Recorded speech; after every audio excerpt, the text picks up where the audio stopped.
And the last thing that we need to do, and Putin would absolutely love it, is to have a rift in NATO.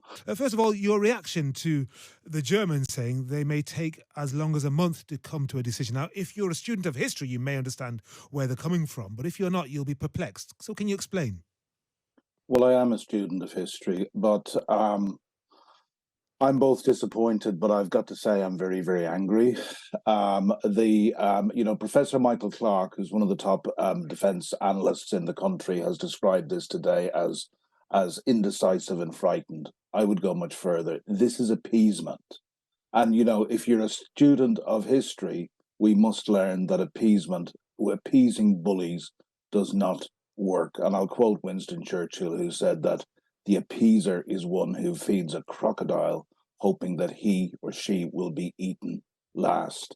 The problem with this, Henry, is this is not just some game of international diplomacy. For every day there is a delay, and to be quite honest, the Ukrainians should have been given this heavy equipment months and months ago. For every day there is a delay, Ukrainian blood is being spilt, and the lives of both their soldiers are being lost, and their innocent civilians are being lost. So hugely disappointing and very, very hard. In fact, I came out of a training session. I was working up to 5 this evening, and I came out and just got the news, and my first instinct was really anger and disappointment for my, many close friends who are, embedded in this in one way or Cormac, another. I can really feel your frustration there.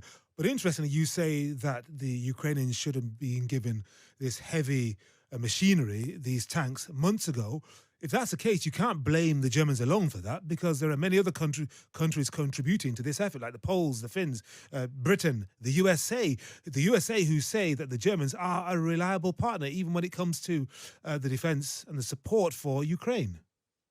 Well, that's diplomacy, and clearly, nobody can afford to fall out. And the last thing that we need to do, and Putin would absolutely love it, is to have a rift in NATO. So I'm sure there are enough grown-ups around the table to make sure that that doesn't happen. But, I'll quote Alexei Reznikov, who is the Minister of Defense of Ukraine, and it was not this December just gone by, but December 2021, just before Christmas. Alexei Reznikov went on CNN and he said, "We do not expect your boots on the ground. Just give us the weapons we need and we will do our own fighting."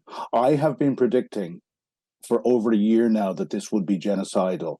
We have now seen by all 5 tests in the UN Charter that what Russia is doing in Ukraine is actually genocide against a peaceful democratic European nation in 2023.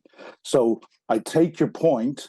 I must make the point also to our listeners that the Brits have consistently been the first ones to step up.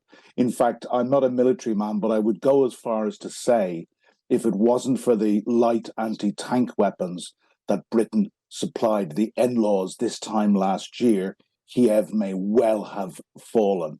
So Britain has done more than any. But what my Ukrainian diplomat friends tell me is the other importance of what Britain has done has been behind the scenes to encourage other nations to get on board and to donate more weapons. And that's why the recent decision of our government to donate 14 Challenger tanks has been hugely critical. That has been an effort on behalf of our government to break the logjam. So, from my point of view and the Ukrainian point of view, and I always say that I try and see the world through Ukrainian eyes, all of this is always coming a little bit too late.